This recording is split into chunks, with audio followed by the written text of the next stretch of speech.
বুকে পা রেখে চলে, অঙ্গার খায় ক্ষুধার অনলে। একটি মেয়ে জন্মের নারী যায় তার ছিঁড়ে, সাদা পায়ের আড়া গিয়েছে যে উড়ে শান্তি নেই। এদেশ এখন ওদের ঘর, এদেশ আমার নাই, তবু কেন মাটির বুকে মায়ের গন্ধ পাই। উড়ছে ঘর, জ্বলছে নগর, ভাঙছে ভালোবাসা, আঁকড়ে বাঁচবো এই পোড়া দেশ, অন্ধ মনের আশা। আগুন পাখি, আগুন পাখি, আমি আগুন পাখি।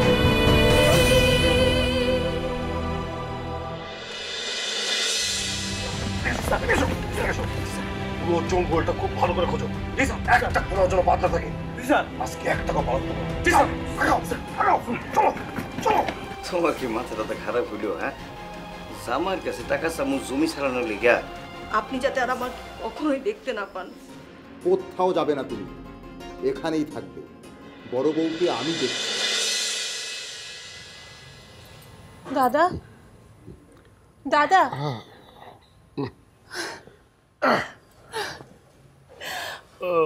বৌমা, তুমি ঘুম থেকে উঠে পড়েছ? আমি জানতাম ভোর হওয়ার আগে আগে আর কেউ না জাগুক, তুমি ঠিকই জাগে উঠবা। সে বুঝলাম, কিন্তু আপনি এইভাবে এইখানে কেন? আমাদেরকে ডাকতে পারতেন লয়? কখন এসেছেন আপনি? ইস, আপনি ঘরে ঘুমালেন না কেন? দেখো, এ নিয়ে তোমার লজ্জা পাওয়ার কিছু নেই, মন খারাপ করার কিছু নেই। আমি গত রাতে ফিরেছি একদম মধ্যরাত্রে, আইসে দেখলাম দরজাও বন্ধ, সবাই ঘুমায় পড়েছে। ভাবলাম ডাকাডাকি করে সবার ঘুম ভাঙানো হচ্ছে কি, এখানেই শুয়ে পড়ি।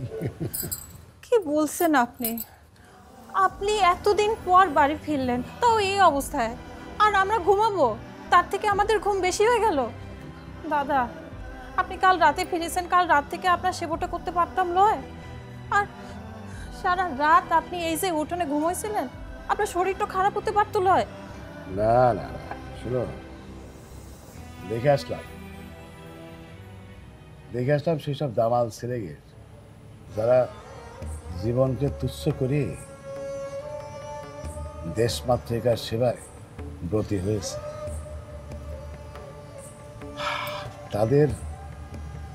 তাদের জীবন দেখে এই কষ্ট, শরীরের কষ্ট কোনো কষ্ট মনে হয় না। আপনি কাদের কথা বলছেন? বলছি সেসব ছোট ছোট জোয়ান ছেলেদের কথা, যারা দেশের স্বাধীনতার জন্য ঘর ছেড়েছে, জীবনের ঐশ্বর্য আনন্দ সব ছেড়েছে, তাদের কথা। কি ছোট ছোট ছেলে, আমার থেকে ছোট বয়সে, কিন্তু তাদের ভিতরে কি অদম্য সাহস। নালি পরে মনে করে ব্রিটিশদের বিরুদ্ধে, এত বড় বাহিনীর বিরুদ্ধে চোখে চোখ রেখে লড়াই করতে পারে। দাদা, আপনি ফের ওই স্বদেশীদের ডেরায় গেছিলেন?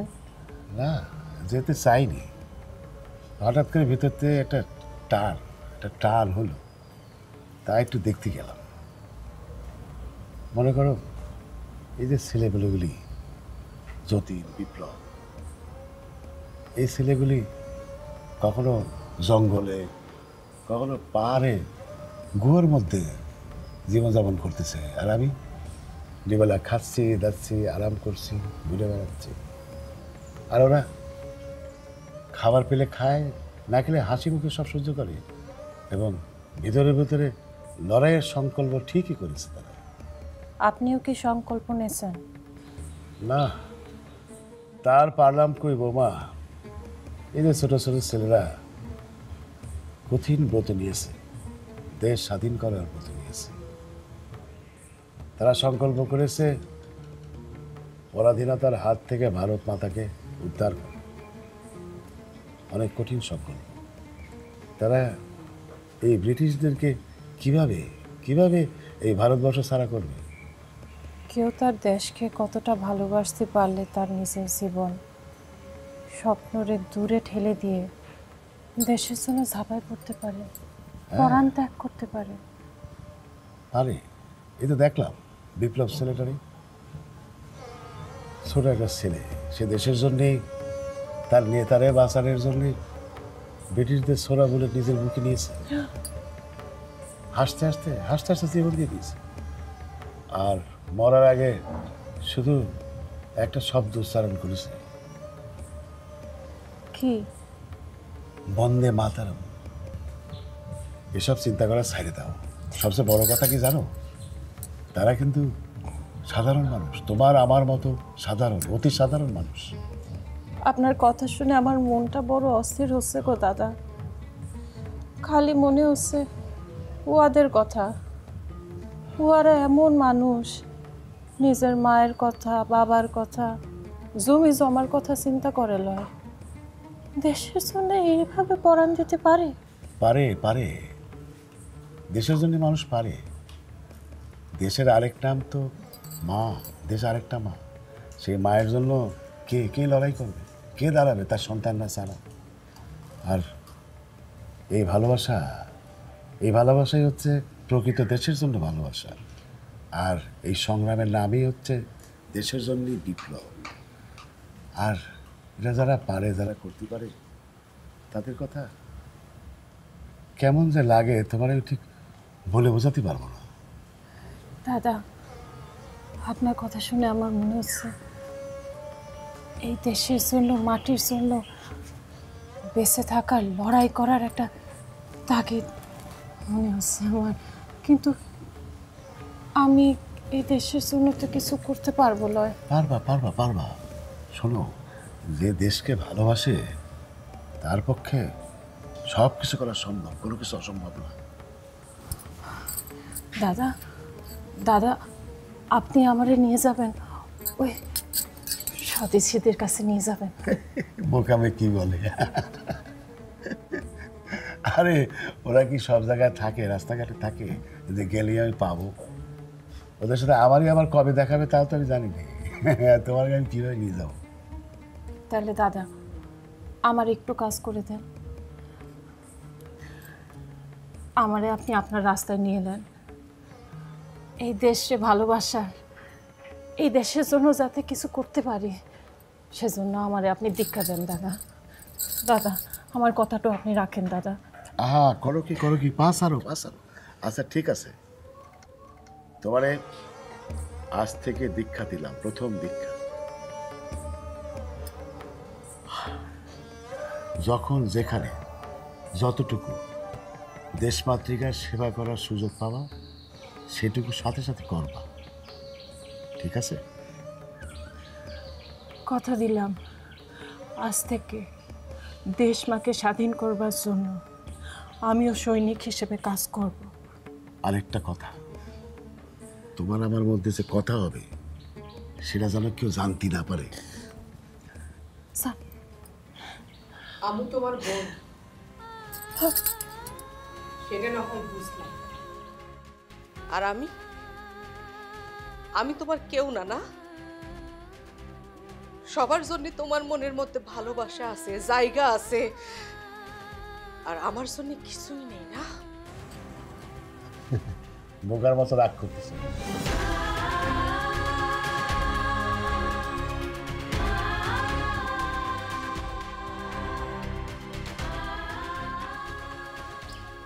লক্ষণ, পা চালা।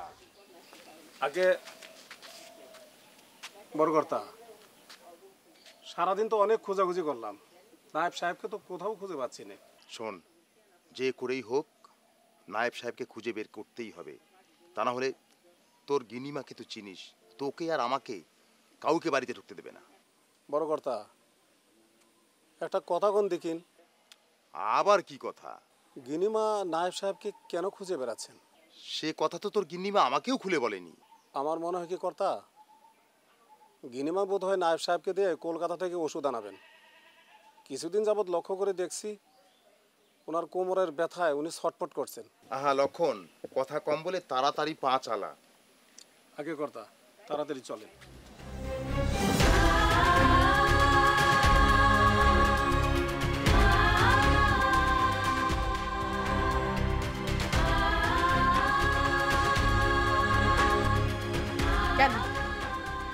আমি কি তোমার কেউ না? আমার কথা কি তোমার একবারও মনে পড়ে না? এই যে তুমি দিনের পর দিন ঘরের বাইরে থাকো, তোমার কোনো খোঁজ পাইনি, বুঝতে পারো কি পরিমাণ চিন্তা আমার হয়? স্যার এসব তুমি কি তুমি কি একবারও ভেবে দেখেছো? হ্যাঁ, আমি কি নিয়ে থাকি? তুমি তো তাও ঘরের বাইরে যাও, তোমার সময় তো তোমার মতো কেটে যায়, আর আমি তো মেয়ে মানুষ, সে সুযোগও তো আমার নেই। তুমি কি চাও যে একদিন আমি আমার জীবন শেষ করে দিই? কিছু তুমি কি বলতেছো বলো তো? ঠিকই বলতেছি, ঠিকই বলতেছি। আমারই পুরো কপাল, তোমার একটা সন্তান দিতে পারিনি, তাই তোমারে জোর করারও কোনো অধিকার আমার নেই। আরে কিসের মধ্যে যে তুমি কি কথা বলতেছো? হ্যাঁ হ্যাঁ, আমি জানি তো, জানি। এই জন্যই তুমি স্বদেশীদের সঙ্গ ধরেছো, কিন্তু একবারও কি ভেবেছো এই স্বদেশীদের সাথে থাকতে থাকতে তোমার যদি কিছু হয় তখন আমি কি নিয়ে বাঁচবো? আমার তো তুমি ছাড়া কেউ নেই। দাদু শান্ত হও, দাদু শান্ত হও। না না, সত্যি আমার ভুল হয়েছে। তোমার কথাটা আমার ভাবা উচিত ছিল। কিভাবে যে আমি ওদের সাথে জড়িয়ে গেলাম। আমি তোমারে বেঁধে রাখতে চাইনি, তুমি যে দেশের জন্য কাজ করছো সেটা তো আমার জন্যও গর্বের বিষয়, কিন্তু তাই বলে তুমি এইভাবে দিনের পর দিন নিখোঁজ হয়ে যাবা, আমার সবার সামনে উত্তরের ভাগিদার করে চলে যাবা? দেখো, আমি যে খুব ইচ্ছে করে ঘর ছেড়ে ওদের সঙ্গ নিয়েছি তা কিন্তু নয়। ঘটনা একেবারেই কাকতালীয়। আর যারা দেশের জন্যে লড়াই করতেছে, ঘর ছেড়েছে, তাদের একটু সাহায্য করতে চাই। তুমি কি জানো কি অমানসিক জীবন তারা যাপন করতেছে, কি অনিশ্চয়তার জীবন তাদের, শুধুমাত্র আমাদের এই পুরা দেশটারে স্বাধীন করার জন্য। আর এই দেশের মানুষ তাকে ডাকাত বলে ডাকে। দাদা ঠিক বলেছেন, উহাদের না চিনলে তুমি বিশ্বাসও করবে নয়, উহারা সাধারণ মানুষ নয়, উহাদের আল্লাহ পাঠিয়েছেন। হ্যাঁ আসলে ওদের আমি প্রথম দেখি আমার ওই বন্ধুর বাড়ি যাওয়ার পরে, পীরের দরগার কাছে ওদের সাথে সাক্ষাৎ।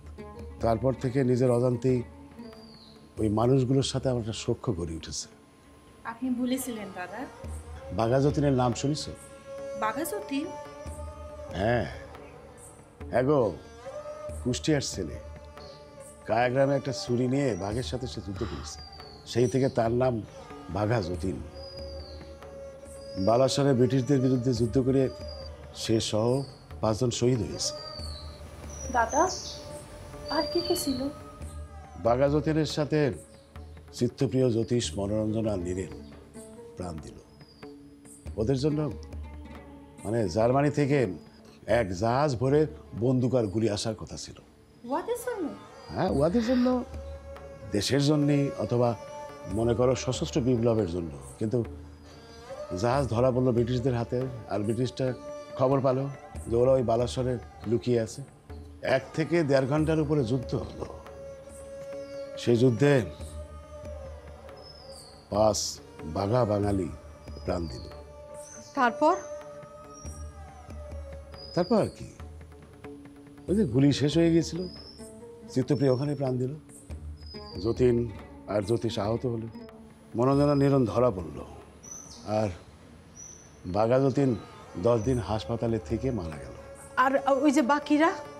বাকিদের ফাঁসি। কিন্তু এইভাবে ওদের দমায় রাখতে পারবে না। শত শত বাঘা যতীনের জন্ম হচ্ছে এই বাংলায়। তাদের সাথে একটু সময় কাটানো, কিছুই তো করতে পারি না, একটু একটু সময়। সবই তো বুঝলাম তোমার কথা, কিন্তু এই ব্রিটিশদের এই দেশ থেকে তাড়াতে হবে কি জন্যে? তারা তো আছে, ভালোই আছে, তাতে আমাদের গ্রামগঞ্জের কি সমস্যা হচ্ছে? কোনোই তো সমস্যা হচ্ছে না। শোনো আনোয়ারা, মনে করো তোমার সংসারে উটকো একটা লোক আইসে যদি ছড়ি ঘোরায়, তোমার সংসারে সেই যদি মাথা হয়ে তোমাকে সবাই পায়ের তলে রাখতে চায়, তুমি কি সেটা মানি নেবা? সে কি কথা? ঠিক তাই, ব্রিটিশরা এদেশে এসে এদেশের মাথা হয়ে বসেছে। দাদা ঠিক কথা বলছে। ব্রিটিশদের তাড়াতাড়ি না পারলে ওরা আমাদের উপর খবরদারি করবে, এ কি মেনে নেওয়া যায়? এই জানি বাপু, তোরা যা বলছিস তা না হয় মেনে নিলাম সত্যি, কিন্তু এই যে সবাই বলে ব্রিটিশরা শিক্ষিত জাতি, তারা সভ্য, তাহলে কি সব মিথ্যে? সাক্কে বাবু, শোন মেজো, এসব নিয়ে আমাদের ভাববার কিছু নেই। হ্যাঁ, আমাদের কি ওই হেসেলেই জায়গা, আজ বাদে কাল আবার বিয়ে, ও বাবা কত যে ঝক্কি। চল এসব নিয়ে না ভেবে সেসব নিয়ে ভাবি নে, চল।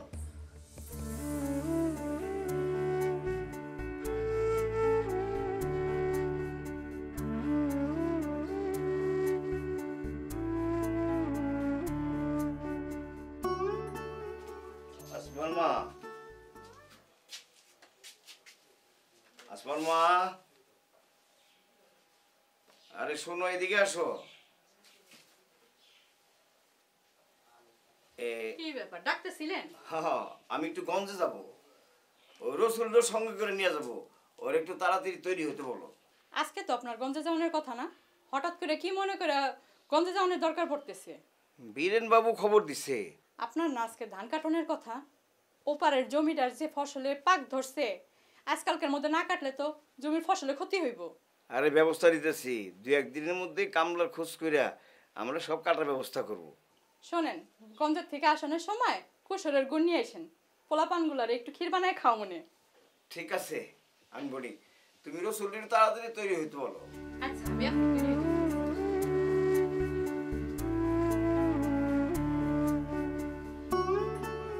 কি হলো? সবাই গেল কোথায়? গাড়ি এসে দাঁড়িয়ে আছে, কারো বেরোবার কোনো নাম নেই। এই যে আসি পুলিশ। ওকে, বাকি সবাই কই? বাকি সবাইকে অন্য গাড়িতে পাঠিয়ে দিয়েছি, সবাই তো এক গাড়িতে জায়গা হবে না।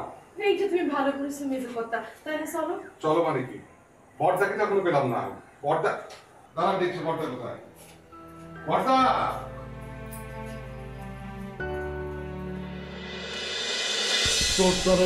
আর সব লোক কোথায় পালিয়েছে বল? বলবো না, না কি করে কথা বের করতে হয়। চল ধর, চল ধর।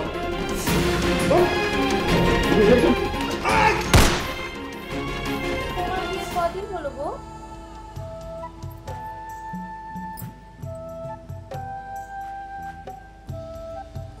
7 মাস। তাই? আর তোমার কদিন হলো? 7 বছর। তোমার ছেলে পুলে নেই?